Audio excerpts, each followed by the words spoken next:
Yep, ready to go. Chris Fedor, Cleveland Count on AJB. What's up, Chris? You don't usually take this long to come out of the locker room. What message were you trying to get across? Excuse me. It's more about solving things than getting a message across at this point. We're not playing winning basketball right now, and it's that simple. We have a formula in place that allows us, or will allow us to be successful. Holding each other to that is what we have to do. And right now we are not.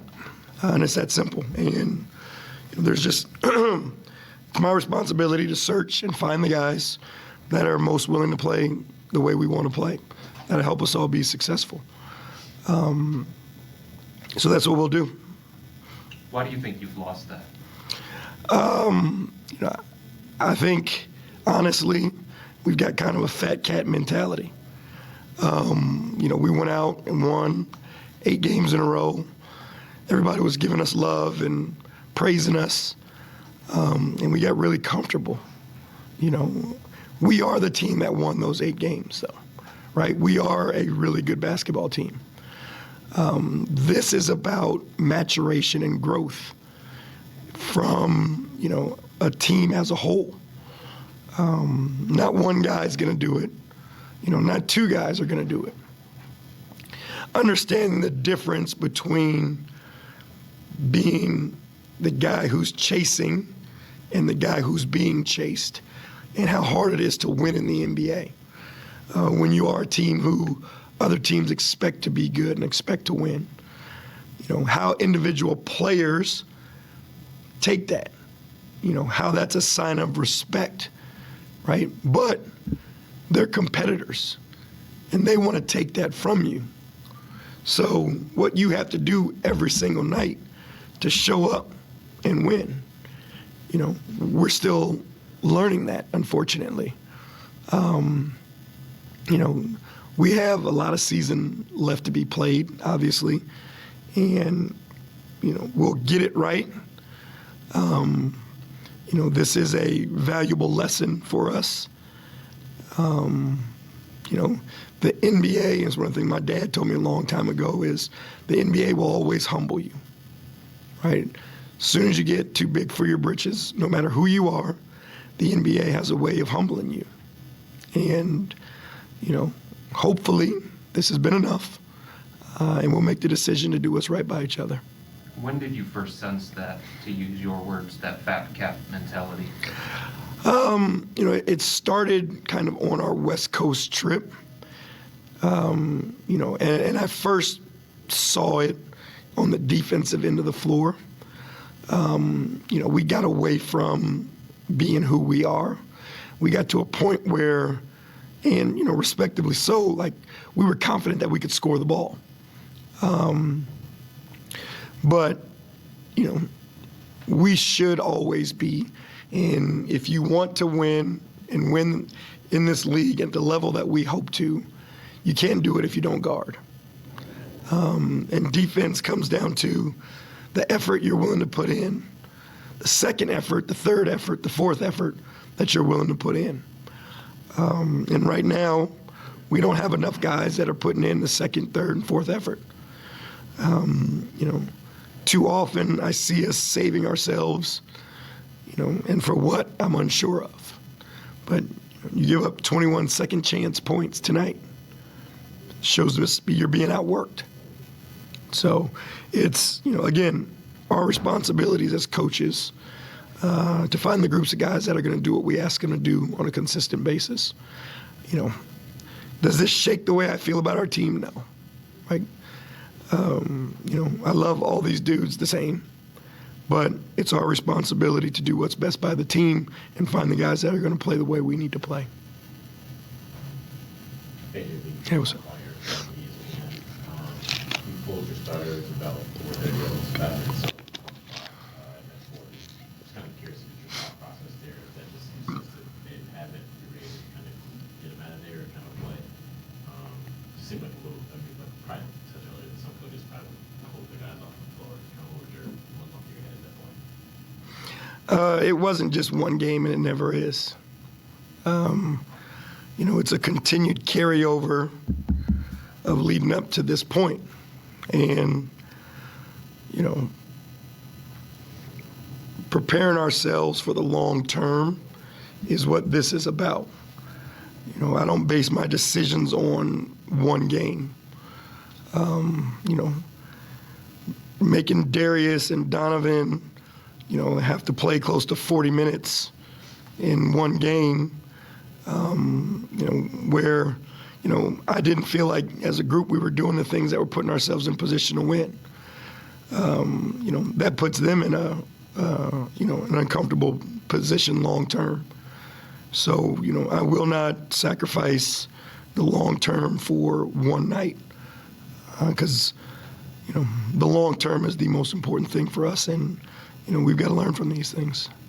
Donovan, I think had 16 or 14 in the first quarter, and it was relatively quiet the rest of the night. Sort of when you big switch, simply on him for the remainder of the game. We'll go back and watch it. Again, I think there is, we are still a work in progress, right? So figuring out how groups work together, how we continue to find the hot hand, how we get the ball to individuals, versus different defenses and coverages and all those things. I think those are things that we're still working on as a team, and that we've got to continue to get better at in the flow.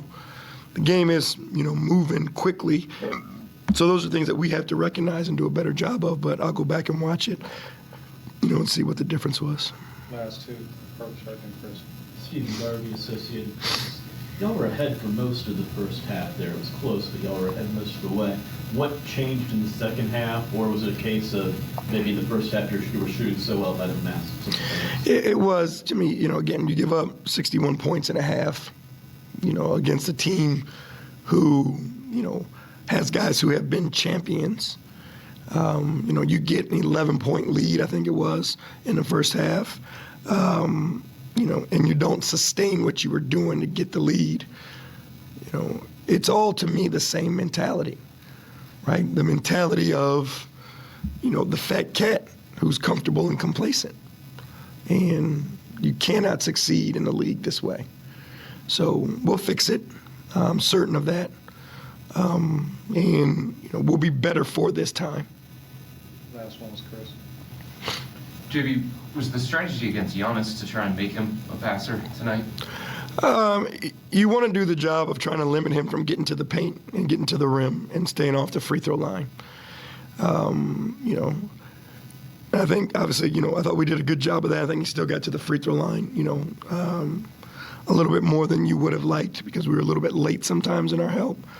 But if, he's dominating the painted area and assisting the ball, then you really don't stand a chance to beat this team. So we want to try to make it as difficult on them as we could. But again, it goes back to, being frank, second effort, right? If your job is to initially be in, when the ball is moved, your second effort gets you to the shooter, right? How many times do we look up and we were closing out short to Brooke Lopez?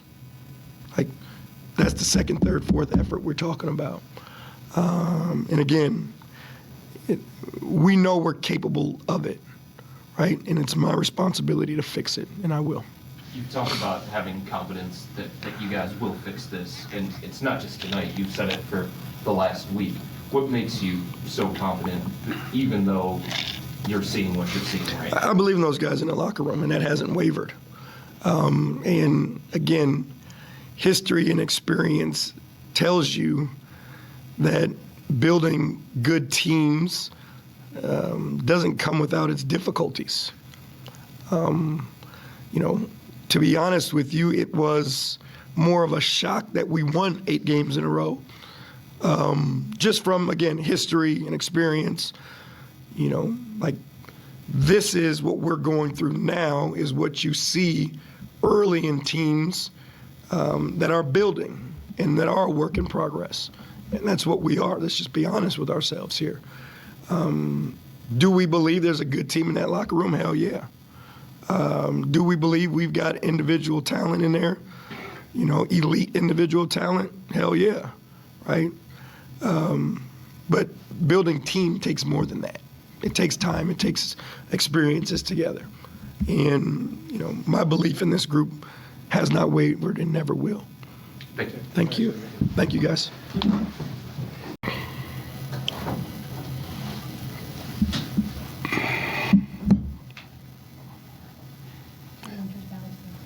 Lamar, just what's the message to the team after this game? I think we just got to find it again. Really find that effort, find that defensive identity. Just get back to, you know, what we were doing, you know, during that 8-game win streak. And it comes down to just holding everybody accountable and, you know, doing what we always done. We're a defensive first team. And I think we just have to find that again and, you know, find that hunger and grit. How do you find it? I mean, is there anything specifically that you guys can do? I think it just comes down to, you know, just a want, really, and guys that, and we just have to hold each other accountable to being at that level because we've shown that we're capable. But again, it's early in the season. You know, we're gonna go through our trials and tribulations, and these moments, these low moments, are gonna, you know, help us, you know, later on and really show us like who we are later down the line and how we respond from this. Losing 5 straight is gonna, you know, just say a lot about the team, you know, as a whole. The NBA's always been kind of highs and lows, right? You Yeah. started out the season on a high and Yeah. you know, hit a little bit of low here, but how much is that just part of being in the NBA and having to go through these moments? Yeah, I mean, I think it's part of being in the NBA, part of life. Like, it's just how it goes. Like, there's ups and downs, and you know, you can either, you know, let those downs, you know, break you, or they make you. And I think that we're gonna let it make us. You know, we're too together. We're too, you know, talented, and we have a great coach in JB. Like, we're going to figure it out, and it's going to definitely make us better.